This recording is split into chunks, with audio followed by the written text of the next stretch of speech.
Ang tumong sa Diyos, ipambing ang iyang gagawin yung tanan sa lawan ng Diyos.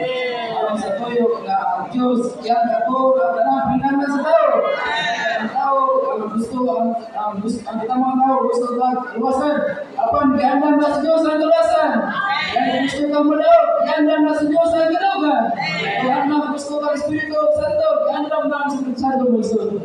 Ang karang butang, giandam na sa Diyos ang mudaran na to. Kaya hinaman sa tamunol sa Diyos mo iso. Mga anak-anak, mag-inaman sa ihanan ito ang kapalingon.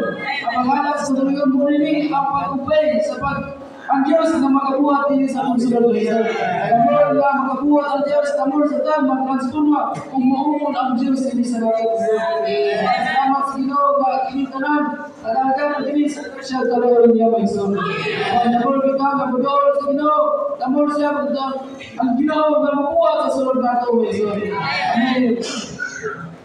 There is a spiritual significance of the New Year. Man, wala nang escape in my soul, that hindi pwede naman New Year. But how we celebrate this New Year? Man, the way we celebrate the New Year is not enjoying the new coming of the year, but enjoying Christ, man, as our new beginning. Man, praise the Lord, our New Year must be a new beginning, a new start unto God. Then, naging marriage, maganda din brotherly, we should review what we have gained of God, and what we have absorbed of God, what we have enjoyed of God. Amen. Praise the Lord God. Gingon po sa Philippians 3:13, forgetting the things which are behind and stretching forward to the things which are before. Amen. Ang kailangan may soul, hindi na tayo manahuna sa mga ating mga butang. Mga butangan nila na sa past mga soul. This past, kung kita may soul, hindi na ito hinuhan ako paglingon sa itong failure, sa itong mga mistakes, sa mga nilaging tuwing, and hindi kita mag-move forward, my soul. And that is why God arranges failure. And my soul, nakaling failure, my soul, kung saan siya important matter. And galing sa message, 6 my soul, 5 my soul, naging dito if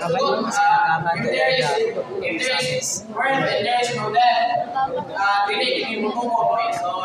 And praise the Lord, if we do not fail, then dili na makita sa tibok panahon sa Ginoo. Then even si Job mga soul, then dato ka siya, nindot kayo yung kahintang. Pero praise the Lord, when he was broken down by God, when he broke, and my son, he turned into God. And when we fail, we turn to God.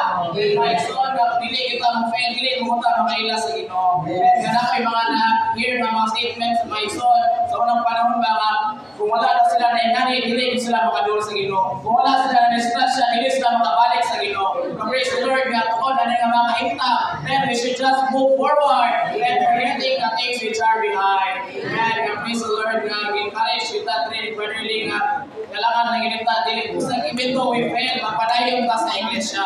And kaya iglesia, muna yung magtabang nato sa itong pagka-failure. And the church will encourage us.